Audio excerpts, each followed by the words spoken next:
Hola mis estimados hermanos y amigos, es un gusto poderles saludar y vernos a través de este medio. Quisiera hoy compartir un tema que considero es muy importante para aquel que es creyente en Jesús o en Yeshua de Nazaret. Quisiera compartir cuándo se da el nacimiento de este maravilloso hombre que ha transformado generaciones, que ha impactado en la historia de la humanidad. Claro, lo veremos a través del sacerdocio de Zacarías. Zacarías, aquel personaje, aquel sujeto que proviene de la familia de Aarón, según Lucas 1, 67 al 79, que es padre de Juan el Bautista, que está casado con Elizabeth, quien es familiar de María, la madre de Yeshua o de Jesús de Nazaret, según Lucas 1:36. Así que les insto a poder participar y estar pendientes de toda esta transmisión, que a través de los siguientes minutos lograremos descubrir aspectos que considero son importantes para aquel que es creyente. Si tú eres creyente, te invito a que puedas compartir conmigo este maravilloso tema y que lo puedas compartir en tus diferentes redes sociales y amigos. También te invito a que puedas acompañarme a la luz de la palabra para determinar si lo que hoy te comparto es una verdad o no. De hecho, lo es. Vamos. Según el Evangelio de Lucas, capítulo 1, versículo 5, hubo en los días de Herodes, que era rey de Judea, un sacerdote llamado Zacarías, de la clase de Abías. Su mujer era de las hijas de Aarón y se llamaba Elizabeth. Bien, es importante que hagamos una pequeña pausa para poder determinar algunos aspectos que considero son de trascendencia. Quizás en algún momento te has preguntado por qué en el Antiguo Testamento existen tantos nombres, aparecen una infinidad de información que quizás no podamos lograr determinar toda su aplicación. Bien, quiero comentarte que estos elementos, esta información, van a clarificar todo lo que es el Nuevo Testamento. Ya tú verás a qué me refiero. Durante todo el año, que quiero decirte que es un año que se basa no en el sol, no es de 365 días, sino que es un calendario lunisolar, es decir, depende tanto del sol como de la luna. Puedes revisar el libro de Génesis. Para ello te sirve la luna, el sol y las estrellas para marcar tiempos. Este calendario, que no es el nuestro humanamente, porque el mundo se rige por el calendario gregoriano, tiene un aspecto trascendental, y me refiero específicamente al calendario del Padre. Durante el año existen 24 órdenes sacerdotales que van a ir al templo y van a servir en el templo. Son 24 órdenes sacerdotales con una duración de servicio de una semana. Durante el año, estas órdenes sacerdotales van a servir 2 veces. Durante 2 semanas al año tendrán el privilegio de poder servir al rey. Según el calendario, el año podía constar de entre 353 a 354 días. Cada grupo sacerdotal participa 2 veces al año en un servicio y solamente 2 grupos tienen el privilegio de servir 3 veces al año. Bueno, si haces cuentas, parece que hay 3 grupos que van a servir 3 veces al año. Eso no es tan así. Por eso tú lo observas en la pantalla en un gris con un tachado. No es tan así. ¿Por qué? Porque existen 3 festivales en la que se solicita que los hijos o los hombres de Israel, tú puedes ver de este lado puedes observar la información que te digo ahora, ¿no? Cada año, todo hombre de Israel debería celebrar estos 3 festivales. Si alguna vez te has preguntado por qué es importante estudiar toda la Biblia, aquí la razón. Lograrás determinar y comprender muchos elementos que son preciosos. Me refiero a la fiesta de los panes sin levadura, es decir, Pascua. De la cosecha, es decir, Pentecostés. Y el Festival de las Enramadas, es decir, Sukkot. Estos 3 festivales nos invitan a ir a Jerusalén a celebrarlos. Si no me crees, puedes leer el libro de Hechos de los Apóstoles y te darás cuenta que el apóstol Pablo va a celebrar estos festivales a Jerusalén. Pero, ¿qué viene de lo que estoy hablando? Y es de las órdenes sacerdotales. Bien, como son 3 fiestas en las cuales se congrega la mayoría, si no es que todo el pueblo de Israel, en Jerusalén, de las diferentes órdenes o de los diferentes grupos se asignaban algunos sujetos que iban a celebrar e iban a servir en el templo.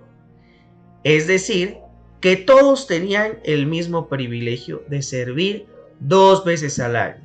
Y ciertos grupos o ciertos representantes de los 24 grupos se dirigían al templo 3 veces al año a organizar, a servir en el templo.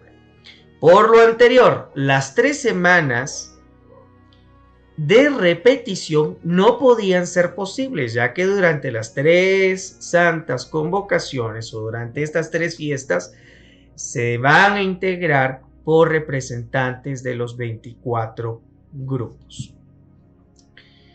Bien, vamos a la escritura y leamos el primer libro de Crónicas, capítulo 24. Verás cómo estos textos que quizás hemos pasado por alto tienen un porqué. También los hijos de Aarón fueron separados en grupos. Los hijos de Aarón, Nadab, Abiú, Eliezer e Itamar. Pero Nadab y Abiú murieron antes de que su padre y no tuvieron hijos. Por tanto, Eleazar e Itamar sirvieron como sacerdotes. Y David, con Sadoc, de los hijos de Eleazar, y Abimelec, de los hijos de Itamar, los separó según sus oficios en el ministerio. Es decir, algunos iban a servir en la preparación de panes. Estoy haciendo un paréntesis, ¿eh? Otros iban a servir en la preparación del aceite. Otros iban a servir en otro tipo de procesos. Realmente existía muchos elementos, muchos requerimientos, quiero decir, en el templo. Y la verdad que la idea era que todos pudieran servir. Esa es la idea. Cada uno en su respectiva rama. Y créeme, se especializaban en ello. Continuemos con la lectura. Y de los hijos de Eleazar se encontraron muchos más hombres, principales, que de los hijos de Itamar, y los separaron así. De los hijos de Eleazar habían 16 jefes de casas paternas, y de los hijos de Itamar, por las casas paternas, eran 8. Versículo 5. Los separaron pues por suertes, a unos y a otros, porque de los hijos de Eleazar y de los hijos de Itamar hubo oficiales del santuario y oficiales de la casa de Dios. Bien, aquí tenemos que hacer una diferencia. No es lo mismo los oficiales del santuario a que los oficiales de la casa de Dios. Si quieres abordar este tema, te insto a que tú puedas investigarlo por ti mismo. Y espero tu aporte a través de los comentarios para enriquecer este canal y esta información. Pero también vale la pena hacer un énfasis y una aclaración. Es diferente ser sacerdote a ser levita. Levita es descendiente de Aarón, descendiente, claro, de Leví. Pero el sacerdote estaba en un grado superior al levita. El levita, por ejemplo, podía ser un oficial, podía estar dentro del templo, dentro del territorio del templo. Pero solo el sacerdote, que estaba en una posición superior, podía ingresar al lugar santo y lugar santísimo. Un levita no podía hacer eso. Claro, el sacerdote pertenece a la tribu de Leví, pero está en otro rango, un rango superior, y por ello puede ingresar al lugar santo. Y al lugar santísimo solo el sumo sacerdote. Versículo 6. Y el escriba Semaías, hijo de Natanael, de los levitas, lo inscribió delante del rey y de los oficiales, y delante de los sacerdotes Sadoc y Ahimelech, hijo de Abiatar, y de los jefes de las casas paternas de los sacerdotes y levitas. Y designaron una casa paterna para Eleazar y otra para Itamar. Y la primera suerte le tocó a Joarib, la segunda a Jedaías, la tercera a Harim, la cuarta a Seorim. Y de seguro tú dirás, ¿y esos nombres qué tienen que ver con lo que estamos estudiando el día de hoy? Vamos a ver. Y la quinta a Malaquías, la sexta a Mijamim.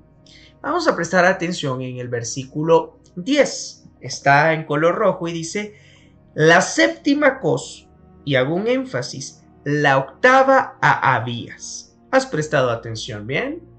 He dicho que la octava suerte le tocó a Abías. Es decir, que dentro de los 24 grupos, el octavo grupo pertenece a esta orden llamada Abías. Así es. Nos saltaremos los demás textos y, como observas en pantalla, podrás observar las órdenes de los sacerdotes en el orden en que se les fue solicitado que fueran a servir a la casa del Señor. ¿Quiénes eran los levitas? ¿Quiénes eran los encargados de los músicos? Y claro, de los porteros, en dónde iban a servir. Este es un tema que da mucho de qué hablar. Lleva su tiempo y su organización, pero bueno, no perdamos mucho tiempo en ello. Vamos al punto que realmente creemos que puede ser interesante el día de hoy poder abordar. Analicemos pues. Según el Evangelio de Lucas, capítulo 1, versículo 5, hubo en los días de Herodes, rey de Judea, un sacerdote llamado Zacarías, de la clase de Abías. Lo acabamos de leer, es decir, de la octava orden sacerdotal. Su mujer era de las hijas de Aarón y se llamaba Elizabeth. ¿Por qué el Evangelio de Lucas nos dice de que Elizabeth venía de la casa de Aarón? Bueno, este dato es importante analizarlo un momento. El sacerdote o el levita, hablemos en general, el levita, que se casaba con una mujer que no era de su tribu, pero sí era israelita, pero no era de su tribu, o sea, por ejemplo, se casaba con una mujer que venía de Efraín o que venía de Judá, automáticamente quedaba separado del servicio en el templo. Entonces, el Evangelio de Lucas nos hace ese énfasis, esa aclaración, porque el esposo de Elizabeth, que se llama Zacarías, puede servir en el templo por la razón que su esposa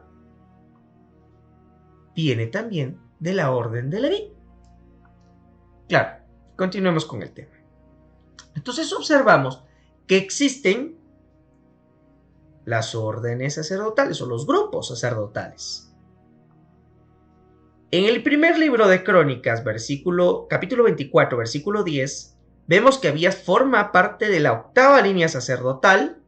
Observa los puntos que están en rojo.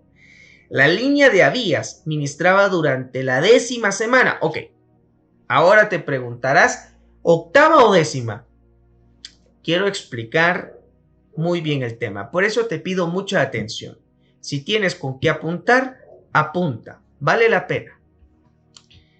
Servía en la 10ª semana del año.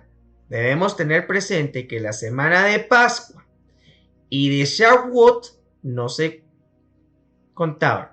Esos nombres te parecen extraños, te lo pondré en el lenguaje tradicional. En la semana de Pascua y en la semana del Pentecostés no las vamos a contar, ya que todos los sacerdotes debían ir a Jerusalén durante esas semanas. ¿Lo recuerdas? Yo creo que sí. Continuemos.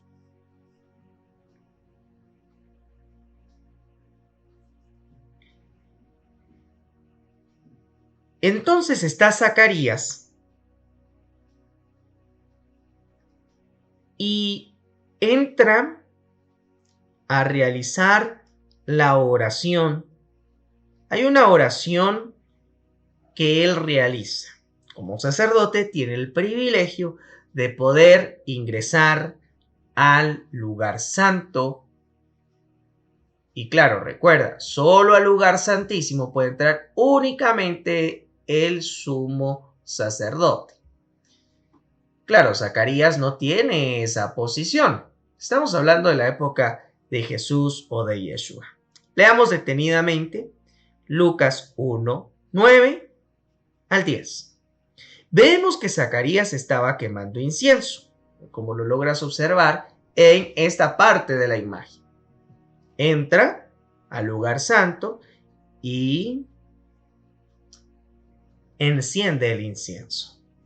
Te recordarás que el incienso cumple un propósito importante en el creyente. Si tú vas al texto de Revelaciones o de Apocalipsis, yo le llamo Revelaciones porque es la revelación del Mesías, dice que las oraciones son un incienso, es como el incienso, o el incienso son como nuestras oraciones que llegan al Padre. Es decir, Él está orando y tiene la función de estar quemando incienso. No le demos tantas vueltas al asunto y avancemos. Esto se hace en la cámara del templo conocida como el lugar santo.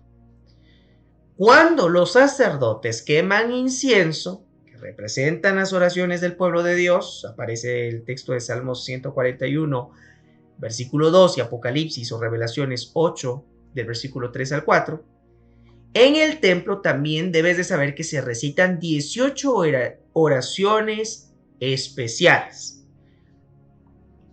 Son 18 oraciones en la jornada de la mañana y esas mismas 18 oraciones se realizan en la jornada de la tarde. Y eso es donde lo puedo encontrar en la Biblia. Hermanos, hay aspectos que no se encuentran en la Escritura, pero que son tradicionales o que están en los anales de la historia. A esto se le conoce como la ley oral. Hay una parte de la ley oral que nos muestra todo ello. Continuemos.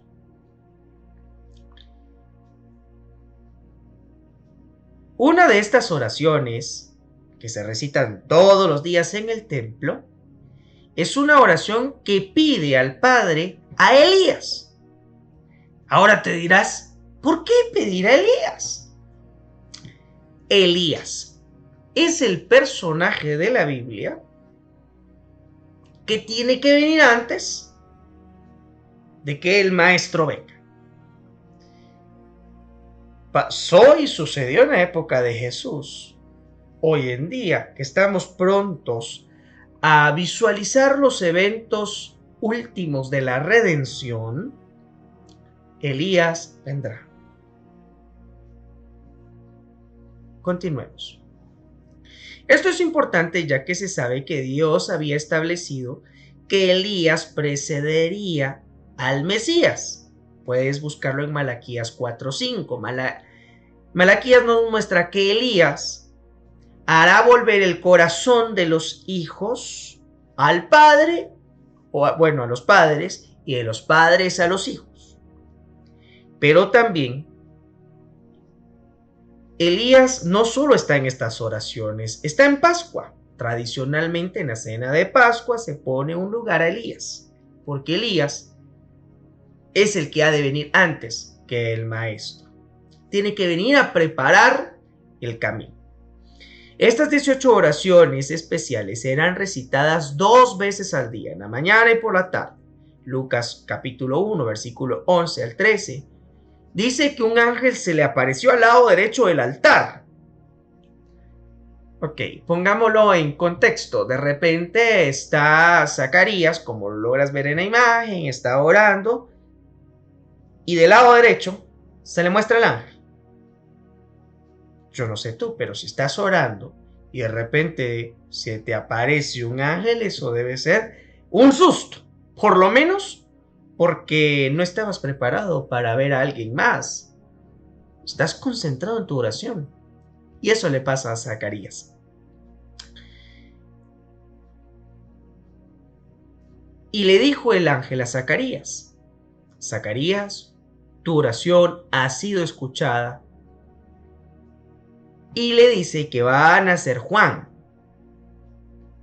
Claro, que conocemos como Juan el Bautista. Su nombre hebreo es Johanán.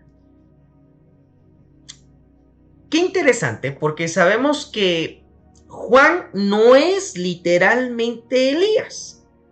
Pero claro, si tú lees Lucas capítulo 1, versículo 17, te darás cuenta que sobre Juan reposa el espíritu de Elías. Estamos hablando entonces que sobre Juan ha venido un espíritu que ha encarnado en él. No tenemos que confundirnos. El espíritu de Elías es el mismo Espíritu Santo. Ok. Vale la pena hacer la aclaración. Sobre Juan iba a venir el Espíritu Santo que reposó en Elías. Y la función que se le otorgó a Elías se la otorga el Espíritu Santo. Y esa misma función la va a tener Juan el Bautista. Recuerda, Elías no está muerto. Elías aún debe de volver a esta tierra. Continuemos.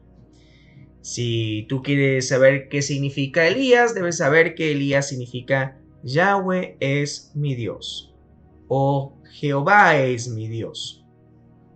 No entremos en el tema de los nombres. No es ahora el foco de atención. Ahora analizaremos cómo se da el nacimiento de Juan el Bautista y de Yeshua.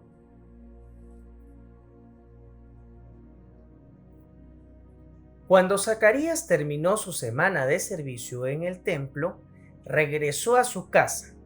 Poco tiempo después, su esposa Elizabeth quedó embarazada y permaneció recluida en su casa durante 5 meses. ¡Qué bondadoso es el Señor!, exclamó ella. Me ha quitado la vergüenza de no tener hijos. Lucas 1:23 al 25. ¿Cómo se da la cronología de los servicios sacerdotales? Bueno, recuerdas que son 24 grupos los que están sirviendo en el templo. El primer grupo sirve. ¿Cuándo sucede esto? Esto sucede el 3 de Aviv en Shabbat.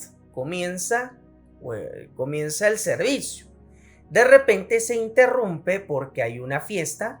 ¿Cuál es la fiesta? La fiesta de panes.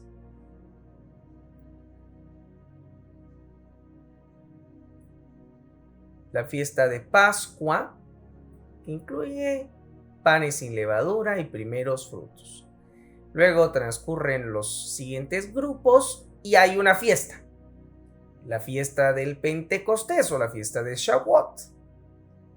Luego corresponde al grupo número 8. Claro, es aquí donde Zacarías realiza su servicio. ¿Cuándo surge esto?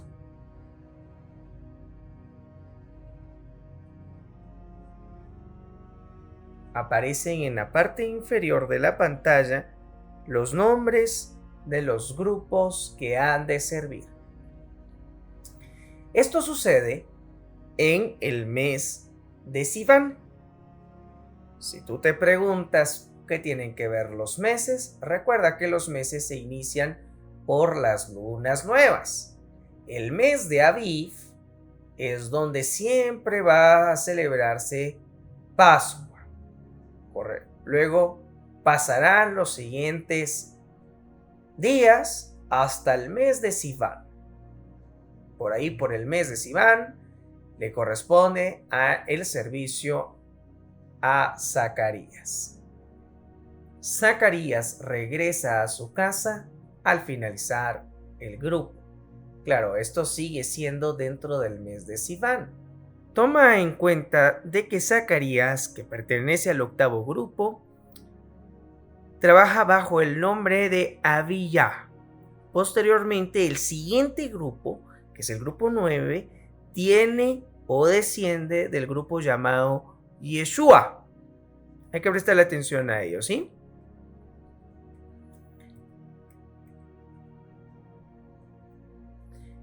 Es en esta semana, en el mes de Sivan, donde se le anuncia a Zacarías a través del ángel Gabriel a las 9 de la mañana de que él va a tener un hijo. ¿Cómo sabemos que fue a las 9 de la mañana? Porque estas oraciones tienen un horario, se dan en cierto momento del día. Vamos a ver entonces cuándo se da la concepción y el nacimiento de Juan el Bautista.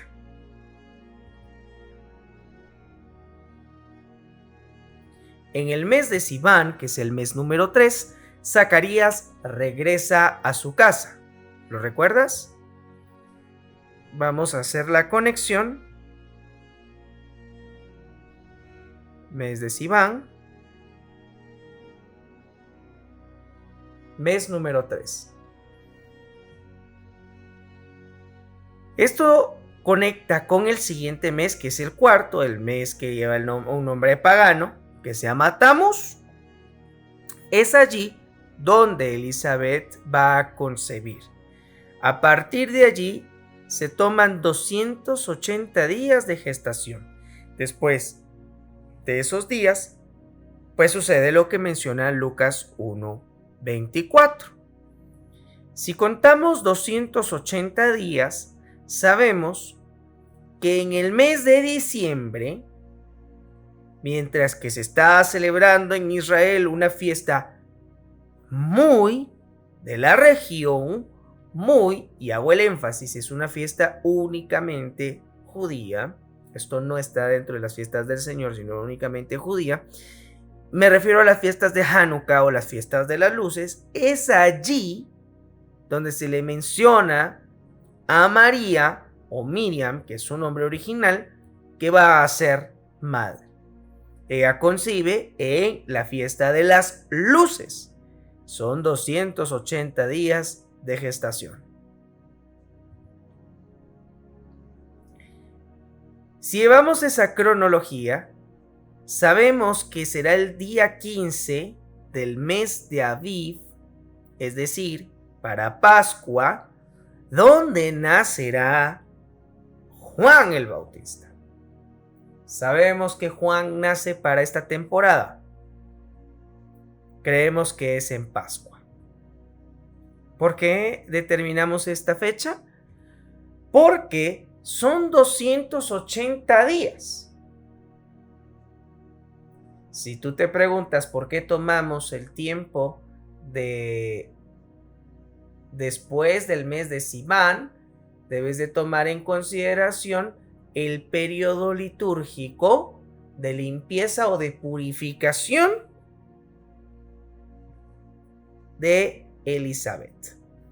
Y logramos determinar que durante el día 15 del mes de Tishri, que es el mes número 7, nace Yeshua. Hago un énfasis en cuanto a las 2 semanas de separación que debe de tener Elizabeth con Juan el Bautista. Estamos hablando de Levítico capítulo 12, versículo 5 y Levítico 15, versículos 19, 24 al 25. Si a eso le agregamos los 9 meses lunares, que son 28 días, nos lleva a concluir que Juan va a nacer durante la fiesta de Pascua. Este es un dato muy interesante, ya que como parte del servicio de Pascua, conocido como el Seder, que es un proceso, la palabra Seder es como proceso u organización de la Pascua, se debe de abrir la puerta para Elías, es lo que te mencionaba hace un momento. En Pascua se invita o se coloca en un momento, en un espacio, en un lugar de Pascua, a que Elías pueda cenar con nosotros. Mientras que se come la cena de Pascua, hay un lugar para Elías. También hay una copa para Elías. Si tú quieres averiguar más del tema, haznos favor de escribir y con gusto te ampliaremos esta información. La pregunta que se formuló Mateo, capítulo 17, versículo 10 al 13, esa pregunta que se formuló en Mateo, se hizo con el entendimiento de que Elías debía preceder la venida del Mesías. Entonces, ¿cuándo nace Yeshua? Según algunos cronologistas, se dio el 15 de Tisri, es decir, un miércoles 26 de septiembre. ¿Cómo determinamos esto? De la siguiente manera. Lo que observas en pantalla son los meses. En la parte superior observas los meses hebreos con su nombre hebreo y en la parte inferior los meses en nombre gregoriano. No coinciden del todo, o sea, hay que irlos corriendo. Muy bien. Para el mes de Tamuz contamos 9 meses.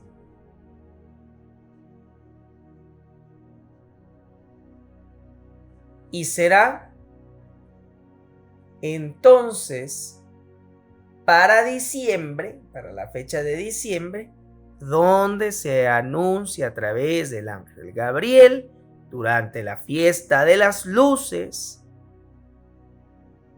el último día de Hanukkah, que va a nacer el Salvador. Es decir, en ese momento llevaba entre 6 y 7 meses de gestación Juan el Bautista. Y a partir de allí contamos otros 9 meses logramos determinar que durante el mes de Aviv,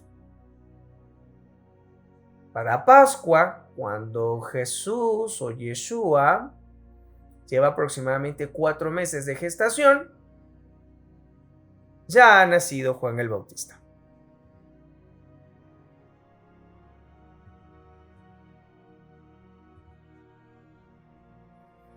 Y será para la fiesta de Sukkot, creemos que es el 26 de septiembre, hay un error común, donde nace para tabernáculos Yeshua. Veámoslo en el siguiente esquema. Yo creo que este esquema será todavía mucho más claro. Contaremos que son en un mes entre 28 a 30 días. Estamos refiriéndonos a un mes lunisolar. El Tishri 1, mes de Tishri, se celebra la fiesta de trompetas. Vamos a analizar el último tramo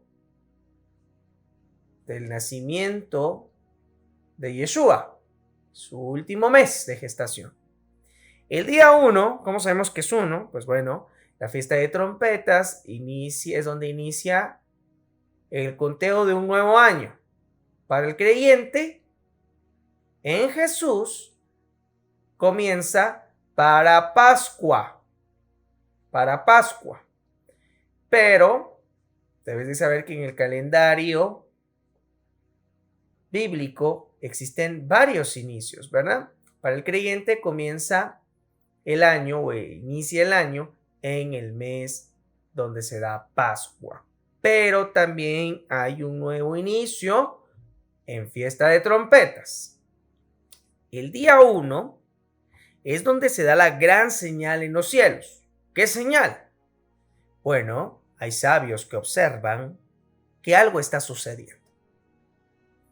Sabemos que el día 1, antes del día 1, la luna está oculta. Es el día que nadie sabe, nadie conoce. Es un día escondido. Yom HaKaseh. Si quieres buscar un poco más de información, puedes hacerlo. Luego se visualiza la luna y es donde comienza, en luna nueva, esta festividad. Veremos cómo van avanzando las lunas y logramos determinar que el día 10 es el día de expiación o el día de Yom Kippur. Hago la aclaración que dentro del mundo cristiano se le llama Yom Kippur el día del perdón. Honestamente, su traducción es expiación. Expiación no es lo mismo a perdón. Expiar significa el día del sacrificio, que puede traer perdón, claro, pero también trae sentencias este día. Pueden ser favorables o desfavorables. Este énfasis es importante aclarar. 5 días después de Yom Kippur, claro, nace Yeshua o Jesús. Yeshua. Yahweh salva. Esto se da justamente en una luna llena. Bien. Si tú revisas Levítico 23, te darás cuenta que el Creador determina que cada inicio de mes, es decir, cada luna nueva, debe de celebrársele a Él una fiesta. No es a la luna, sino es a Él. Es importante hacer mención de que no es durante la luna llena, como lo hacen los paganos. ¿Esto en el Nuevo Testamento está? Claro que sí. Si alguna vez te has tomado el tiempo de leer que no debemos de juzgar a nuestro hermano por comida o bebida. Ojo, esto no se refiere al hermano que come lo que quiera y bebe lo que quiera, sino al hermano que está haciendo está cuidando lo que come y lo que bebe. ¿Por qué sabemos eso? Por lo que sigue. Y dice, o por los días de fiesta, o los días de luna nueva, o los días de Shabbat. No se debes de juzgar a un hermano si presta atención en esto. Eso lo dice la Escritura. Esto es porque hay hermanos que van a celebrarle al Señor cada inicio de mes una fiesta. Son las lunas nuevas. Si tú tienes algún conflicto con ello, no te enojes con tu hermano. Es lo que dice el Nuevo Testamento. Para el 22, es decir, 8 días después, se hace la circuncisión de Yeshua o de Jesús. Esto es ya cuando la luna va terminando su crecimiento. Sabemos que en Yeshua somos completos. Eso es lo que significa 15. En él somos plenos. Y a esta festividad del 15 al 22 se le conoce como la fiesta de los tabernáculos o el último día de fiesta. O el último día de la gran fiesta.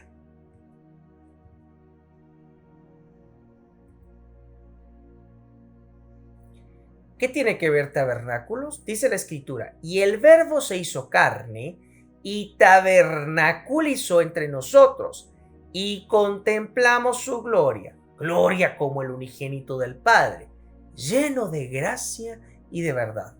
Juan 1:14. Bien, es importante analizar detenidamente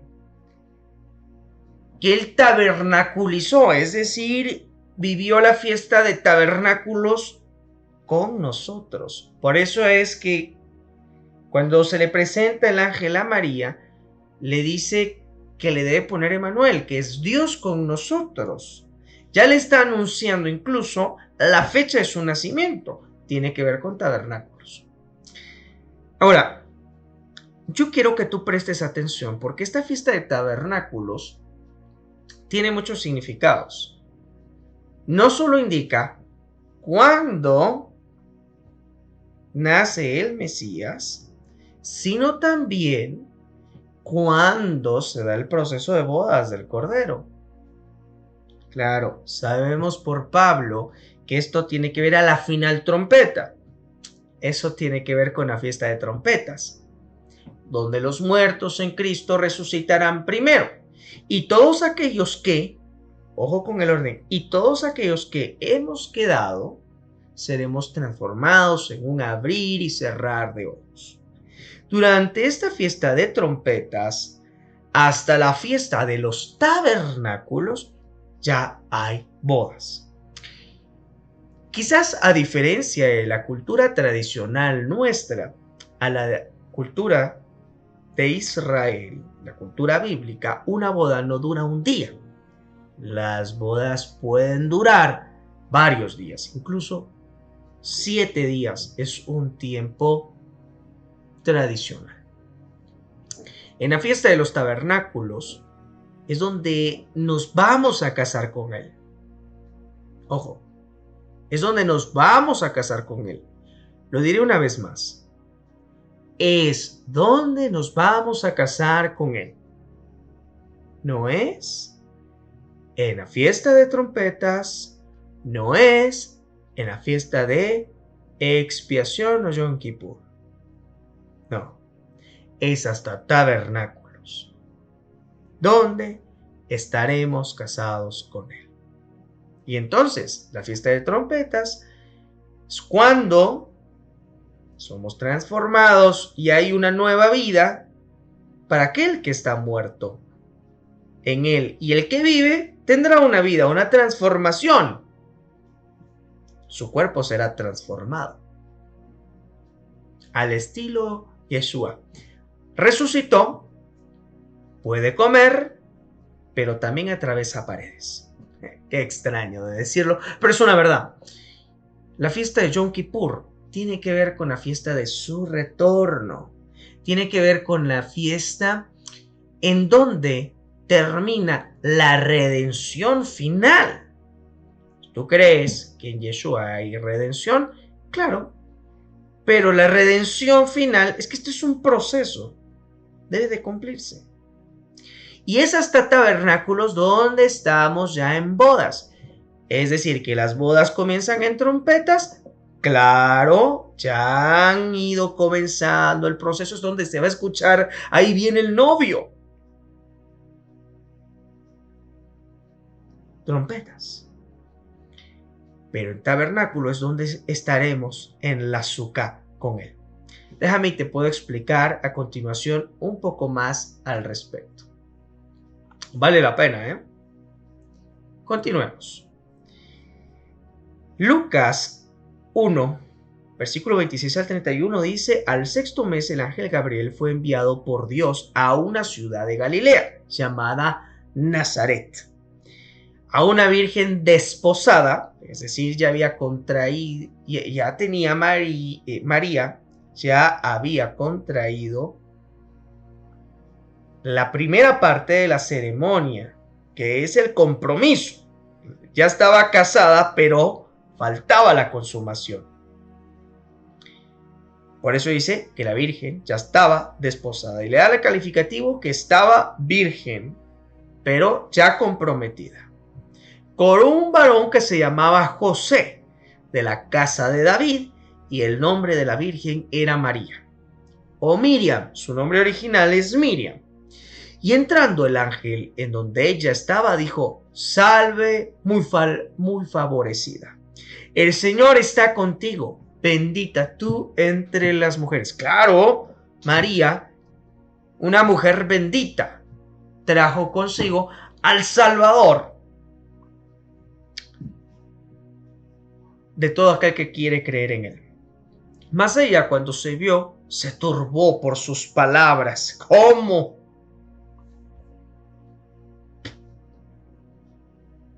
¿Cómo así? ¿Yo?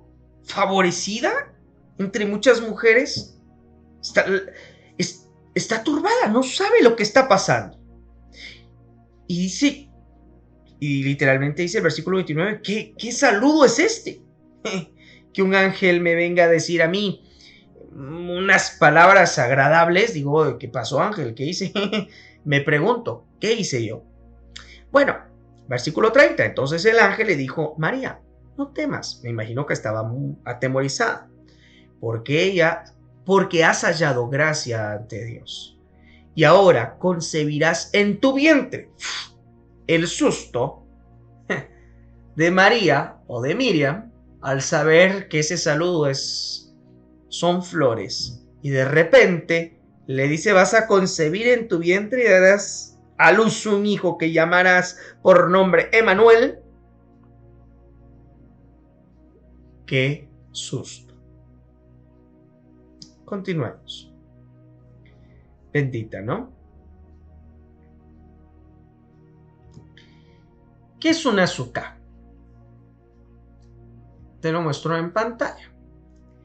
Una Sukkah es un pequeño tabernáculo, es un lugar que todas las familias en Israel van a levantar a través de ramas, por eso también se le conoce como la fiesta de las enramadas, para alabar, para adorar, para buscar al rey.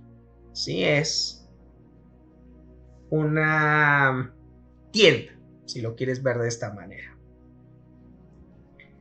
Tú observas cómo las familias empiezan a celebrar estas enramadas en una Sukkah, comen en la Sukkah y hacen muchas actividades dentro de esa Sukkah.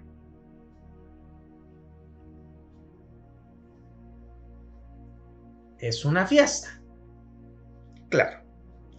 Durante esta fiesta han sucedido algunos acontecimientos interesantes en la escritura. Por ejemplo, cuando Nehemías termina de reconstruir el muro y Esdras, el escriba, abre el libro de la ley y lo empieza a leer, se da en esta temporada, haciendo alusión o en referencia de lo que iba a pasar después. Iban a abrir los libros para estas fechas. Tú ya estás inscrito en el libro de la vida del Cordero. ¡Qué bendición! Una azúcar no es esto que estás observando aquí en pantalla. Esto no es una azúcar. Eso es lo que la tradición nos ha dicho, que Jesús nació en un pesebre con muchos animalitos a su alrededor, en una granja, que te digo, a la par del cochito, de la vaca. No, es diferente. No es así, es algo totalmente distinto. Continuemos para ver a qué me refiero. A eso se le conoce como el milagro de Sukkot. Lucas, capítulo 2, versículo 8 al 20, dice lo siguiente: habían pastores en la misma región que velaban y guardaban las vigilias de la noche sobre su rebaño. Ojo, nadie en su sano juicio va a pastar con sus animalitos en una temporada fría, en invierno. Nadie hace eso. Es decir, esto está antes de invierno. Por eso es que hay pastores en la región. Sabemos ya más o menos por qué temporada va siendo. Cualquier cosa menos invierno. Vamos a ver los antecedentes. Y la gloria del Señor les rodeó de un resplandor y tuvieron un gran temor. Te digo, no te asustes alguna vez si te rodea la presencia, el resplandor de la gloria, porque puedes tener visitaciones. Pero el ángel le dijo: no temáis, porque aquí os doy nuevas de gran gozo. El evangelio, que será para todo el pueblo, que os ha nacido hoy en la ciudad de David un Salvador, que es Cristo el Señor, o el Mesías. Esto os servirá de señal. Y ya está invitando a los pastores a dirigirse a un lugar determinado. Y hay una señal: hallaréis al niño envuelto en pañales. Esta es una señal. En la fiesta de Sukkot, tradicionalmente hay pañales alrededor, hay mantas blancas. Hallaréis al niño envuelto en pañales. Esto vale la pena analizar, porque cualquiera dirá: pues claro, si es niño tiene pañales. No, este es un símbolo diciéndolo, está en una azúcar. Sí, claro, todos los niños tienen pañales o usan pañales. Pero esto tiene un significado. El que tiene oídos para oír, que oiga. Acostado en un pesebre. Ay, vio, entonces sí estaba equivocado. Nació a la par de todos los del burrito, del cerdito, de la oveja. No. Que lo han acostado en un pesebre. Pero no es lo mismo que ha nacido en un corral. Hay diferencias. Y repentinamente apareció con él, con el ángel, una multitud de huestes celestiales. ¿Qué tú crees? Ángeles alrededor de ese ángel, que alababan a Dios y decían: gloria a Dios en las alturas y en la tierra paz, buena voluntad para con los hombres. Sucedió que cuando los ángeles se fueron de ellos al cielo, los pastores se dijeron unos a otros: ¿qué ha pasado? Pues bueno, pasemos pues hasta Belén y veamos esto que ha sucedido. Ok, yo quisiera que te tomaras un tiempo y que hagas una pausa en ello. ¿Cómo sabían que estaban en Belén? Repetiré la pregunta. Los pastores, ¿cómo sabían que estaba en Belén? Por los símbolos. Anteriormente se mencionó un símbolo: está envuelto entre pañales, en un pesebre. Entonces ellos ya van teniendo la idea. Sí, él está en donde están todos ahora. Él está donde vamos a encontrar muchos pañales, muchas carpas de telas blancas y hay un pesebre.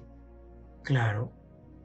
Ok, te lo pondré de la siguiente manera. Este es un ejemplo. No tiene nada que ver con el tema, pero para poder aclarar mejor el punto. ¿Qué piensas si te digo que existe una fiesta? Fiesta, en donde se distinguen por colores rojo, verde, azul y muchos regalos. Pero lo que piensas es en Navidad. No te he dicho mucho. Te he mencionado cosas muy tradicionales. Yo no estoy diciendo que El Salvador nace en Navidad. Claro, de esto trata el estudio. Determinaré cuál es la fecha en la que esto sucede. Pero te he colocado en un paralelo lo que ellos han entendido. Vamos de nuevo. Y veamos esto que ha sucedido, dicen los pastores, que el Señor nos ha manifestado. Vinieron pues apresuradamente y hallaron a María y a José al niño acostado en el pesebre. Fueron rápidos los pastores. Segundo elemento para analizar cuándo sucede esto. Miqueas, vas al libro de Miqueas, capítulo 5, versículo 2 al 3, dice: pero tú, Belén Efrata, pequeña para estar entre las familias de Judá, de ti saldrá el que será Señor en Israel, y sus salidas son desde el principio, desde los días de la eternidad, pero los dejará hasta el tiempo que dé a luz la que ha de dar a luz, y el resto de sus hermanos se volverá con los hijos de Israel. Bueno, hay un segundo acontecimiento, y es que Belén es el lugar donde tiene que nacer. Y Belén, en ese momento, es el lugar donde está celebrando una fiesta. La fiesta de Sukkot, la fiesta de los tabernáculos o de las enramadas. Para tomar una idea, tú puedes observar en pantalla la distancia que existe entre Jerusalén y Belén. Aproximadamente son 4 millas de Jerusalén. ¿Sí? ¿Por qué estaba lleno Belén? Todo el mundo estaba celebrando Sukkot en Belén, ese lugar tradicional. Y es el único lugar donde le ofrecen a José, a María, para poder hospedarse. ¿Dónde? Únicamente dentro de una azúcar. Llegan con sus familiares, con sus amigos, van tocando de puerta en puerta, donde se pueden quedar porque María va a dar a luz. No hay lugar. Todo el mundo está lleno. Todos los lugares están llenos. Todo el mundo está celebrando Sukkot. Y le dicen, bueno, te podemos ofrecer aquí, dentro del azúcar, para que puedas dar a luz acá, dentro del azúcar. ¿Quieres? Ok. Este es un azúcar. Hablé hace un momento de pañales. Aquí puedes observar en esta imagen que está en la parte superior. Está lleno de pañales o de telas blancas. Este es un azúcar. La azúcar trae consigo ciertas características en paralelo con Yeshua. Por ejemplo, Yeshua es nuestro refugio. María siente el refugio en la azúcar y dice, bueno, aquí daré a luz. Gracias al Padre tengo un lugar en donde refugiarme para dar a luz. No dio a luz en la calle, ¿eh? Yeshua es nuestro refugio. Yeshua es nuestra azúcar. Yeshua es nuestro tabernáculo en tiempo de temor. ¿Te recuerdas del Salmo? Precioso Salmo. En tiempo de temor no debemos de tener angustia.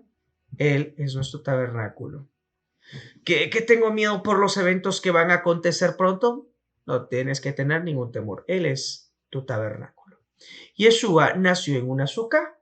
Yeshua es el tabernáculo. Yeshua es la luz del mundo. Fue anunciado en tiempo de la fiesta de las luces.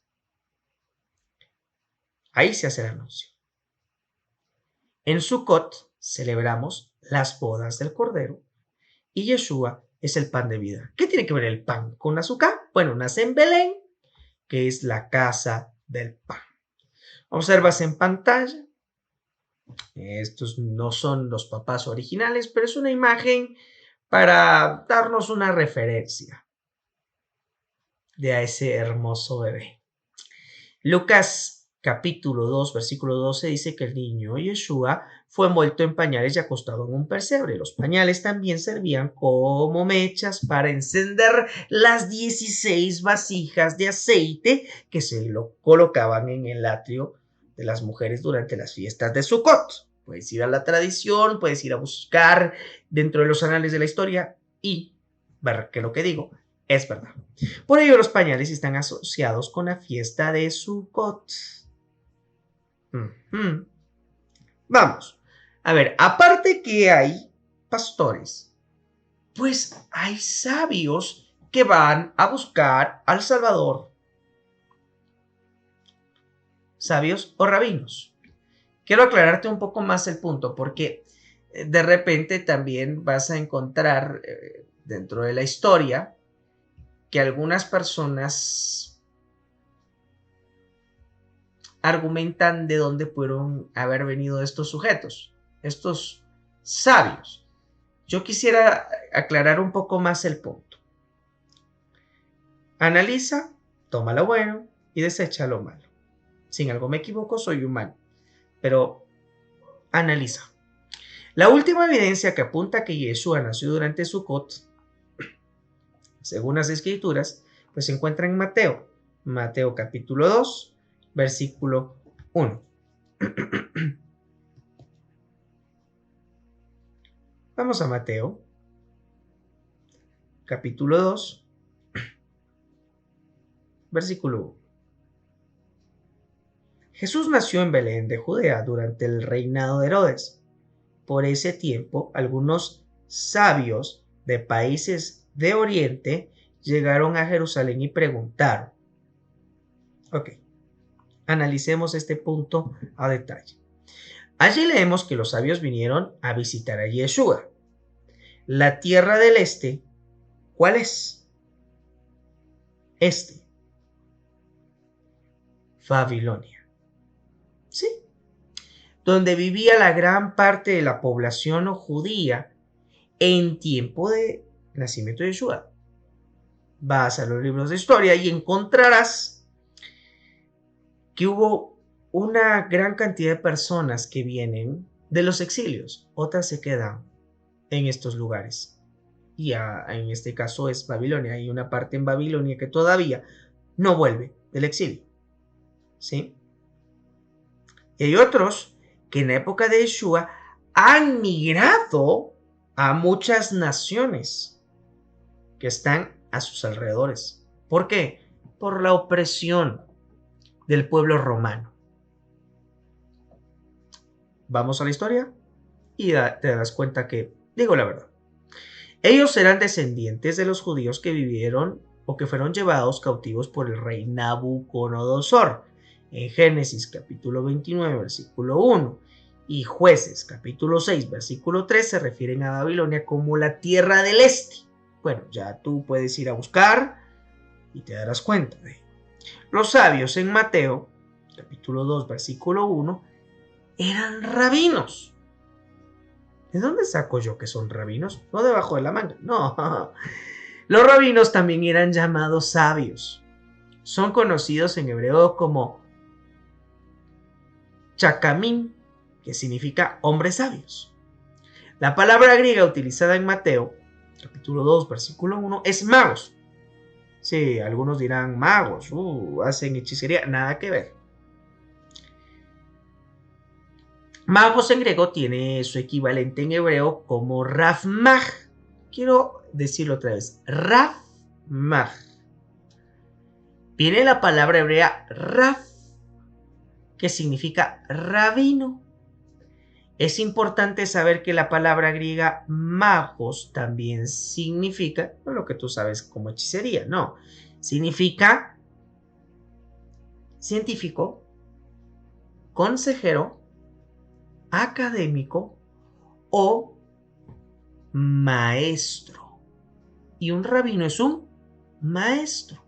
Los rabinos eran estudiosos y maestros de la ley judía. Yeshua fue llamado rabino o maestro. Tú vas a buscar Juan, capítulo 1, versículo 38, versículo 47, versículo 49, capítulo 3, versículo 2. Entonces podemos ver que los sabios eran rabinos, judíos que venían de Babilonia para ser testigos del nacimiento de Yeshua. Podemos preguntarnos, ¿qué motivó a los rabinos a realizar el viaje de Babilonia a Belén para ser testigos del nacimiento de Yeshua? La respuesta la da Mateo capítulo 2, versículo 2, como está escrito: porque su estrella hemos visto en Oriente. Ellos estaban en el este y vieron una estrella en Oriente. Uno de los requisitos durante la época de Sukkot era construir un albergue temporal, como lo he mostrado en las imágenes anteriores, y habitar en él durante la época de fiestas. Esta fiesta de tabernáculos no dura un día, dura bastante tiempo. Son varios días. Este albergue es una tienda o una sukkah. La sukkah debía ser construida con una apertura en el techo, o sea, es decir, que en la parte superior debía de tener una abertura para que se pudieran ver las estrellas en el cielo. Claro, si es una fiesta de las enramadas en la parte superior, tienes que ver las estrellas. Esta es una razón por la que los rabinos estaban observando el cielo. ¿Por qué? ¿Salían todas las noches a observar las estrellas? Posiblemente. O posiblemente estaban en Babilonia celebrando la fiesta de los tabernáculos, observaron la sukkah en la parte superior, en el techo de la sukkah, y vieron estrellas, pero específicamente la estrella de Oriente. Y pudieron ver la estrella cuando apareció. Además, había una profecía que tú puedes verificar en Números, capítulo 24, versículo 17, que dice que saldrá la estrella de Jacob. Ellos vieron la estrella de Jacob. El rey Herodes preguntó acerca de dónde debía nacer el Mesías. Mateo capítulo 2, versículo 4. Ellos, que son sabios, que son rabinos, informaron en Belén.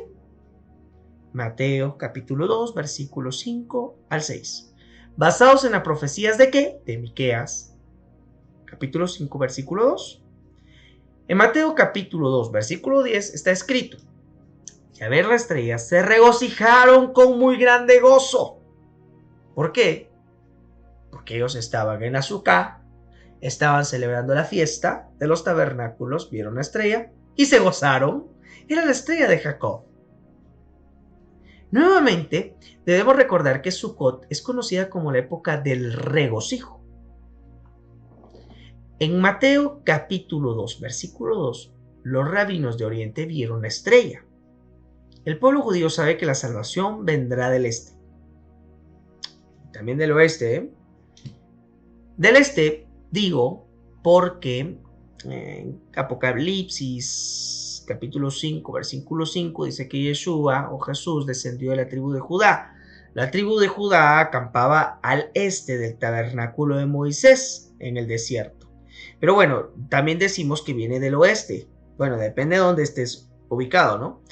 Decimos que también del oeste, y eso tiene que tener relación con la puerta del oriente. El que tiene oídos para oír, que oiga, y que busque, que es la puerta del oriente. Depende de dónde estemos posicionados, ¿eh? Finalmente, Lucas capítulo 2, versículo 32, llaman a Yeshua la luz de los gentiles. Sukkot es llamada la fiesta, también la fiesta de las luces y la fiesta de todas las naciones. Puedes ir a buscar más información y si quieres más información, escríbenos, por favor. Entonces, al estudiar el significado de la fiesta de Sukkot y los temas y mensajes que Dios ha querido transmitir con esta fiesta, podemos leer en la Biblia con una nueva perspectiva. Nos permite comprender que Yeshua nació durante la época de Sukkot y que Él es la estrella a la cual todos debemos ver con nuestros ojos espirituales. La estrella de Jacob. También hay un acontecimiento más y es que es la lluvia temprana y la lluvia tardía. Claro, el tema tiene que ver cómo el nacimiento de Juan el Bautista tiene implicancias o implica o se relaciona con el nacimiento y la fecha de nacimiento de Yeshua. Y te da otros argumentos. La lluvia temprana y tardía debemos analizarla desde la siguiente perspectiva.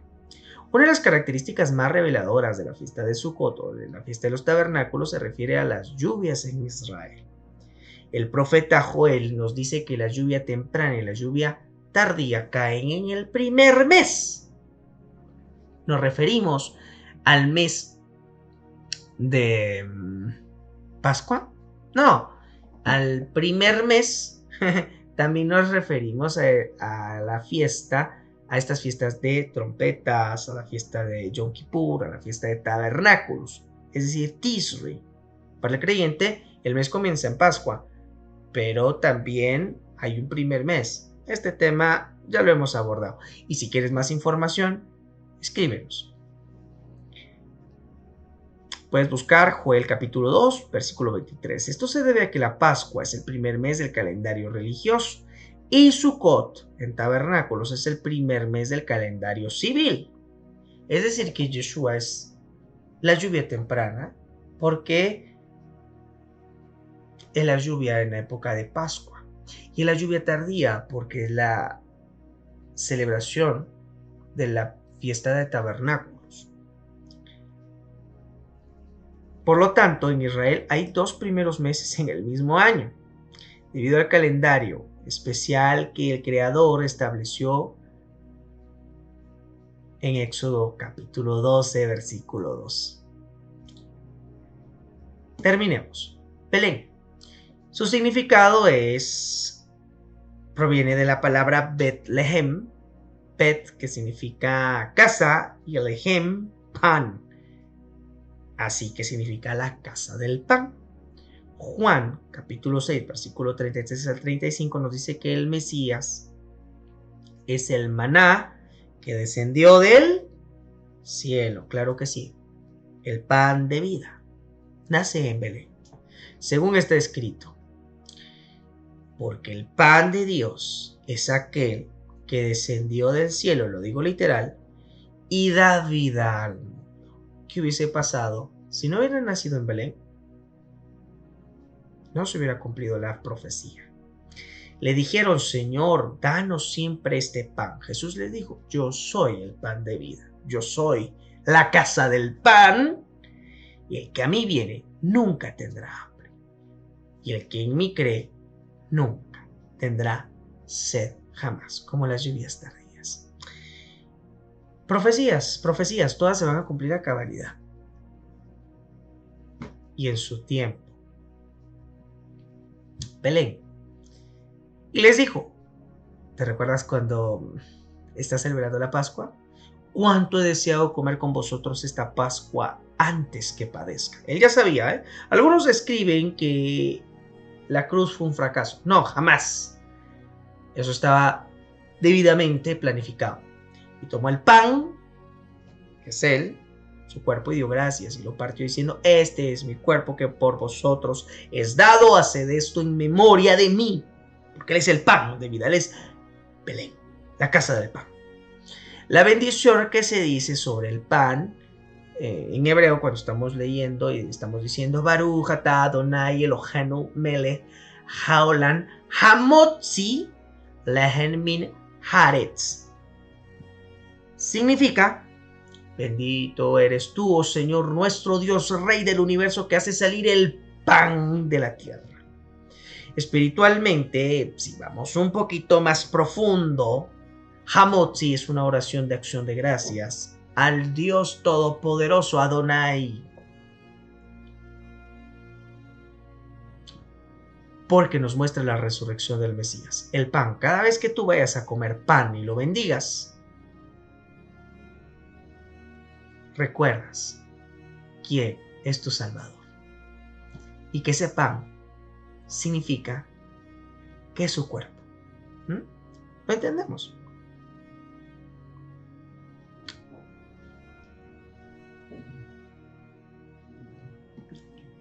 Quisiera terminar diciendo que no cabe duda, que no hay duda alguna. Jesús o Yeshua nace en Sukkot. Lo hemos visto a partir de Juan el Bautista. Juan es el que viene abriendo el camino. Es el que prepara la senda para que el Hijo haga lo que tiene que hacer. Hoy tienes que preguntarte: ¿y qué es lo que sigue?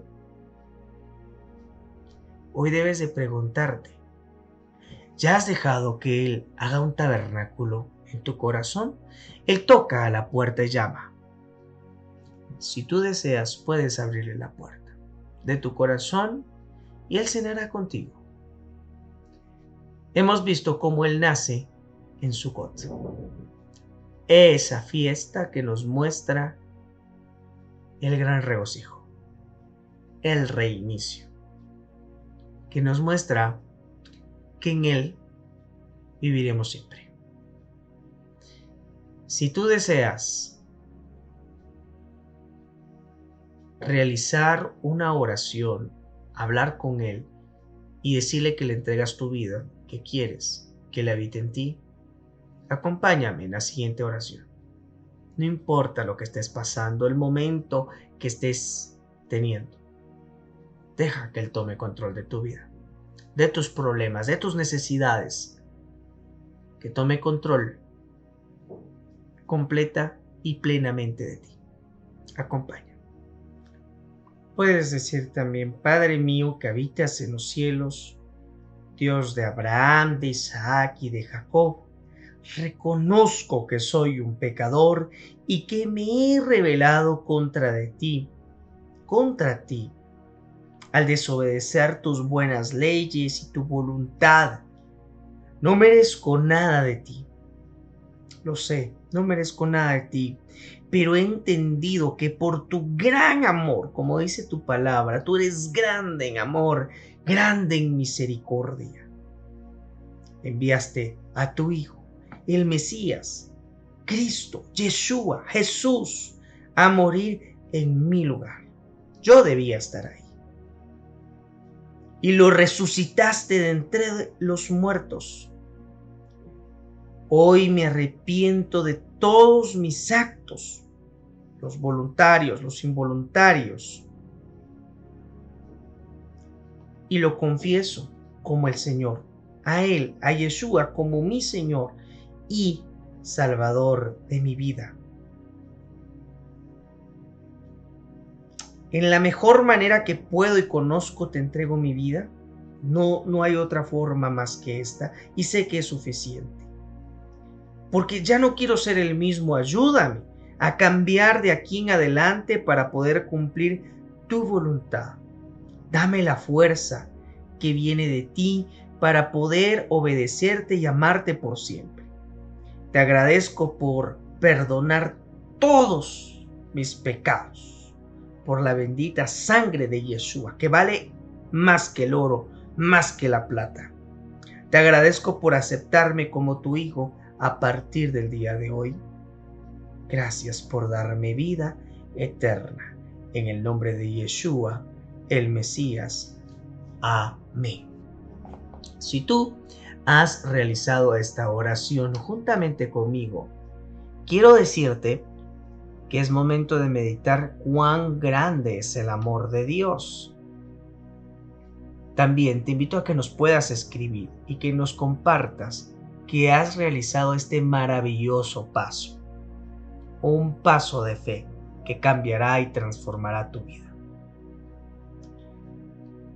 Y empieza ahora en adelante a buscar cómo nacerá el sol de justicia en tu corazón. Es momento que empieces a ver los frutos de esa salvación. Debes de saber que Jesús, que Yeshua, es la ley hecha carne. Se ha manifestado, ha encarnado la ley en ti. De allí que el libro de Hebreos dice que se hará un nuevo pacto. Y ese pacto se mostrará, se identificará, porque en los corazones y en las mentes estará su ley. Quiero terminar diciendo que durante esta última fiesta, la fiesta de los tabernáculos, hay un acontecimiento que sucede. Juan capítulo 7, versículo 37 al 39. Puedes leer que ese último día de la gran fiesta, Yeshua se puso en pie, alzó la voz y dijo: si alguno tiene sed, venga a mí y beba. El que cree en mí, como dice la Escritura, está citando la ley, de su interior correrán ríos de agua viva. Esto dijo el Espíritu que había de recibir los creyentes en él, pues aún no había venido el Espíritu Santo, porque Yeshua no había sido aún glorificado. Durante este último día, que es Hoshana Rabbah, así se le conoce como también la gran salvación, es donde él pronunció esas maravillosas y preciosas palabras que son inolvidables para el creyente. Todo aquel que crea en él disfrutará de su Espíritu Santo, de su Espíritu que da vida.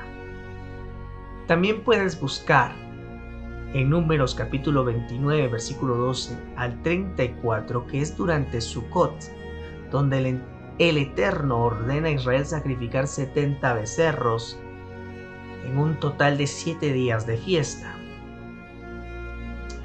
Esto se debe a que son 70 naciones que existen en el mundo después del diluvio, y se hace este sacrificio para el mundo.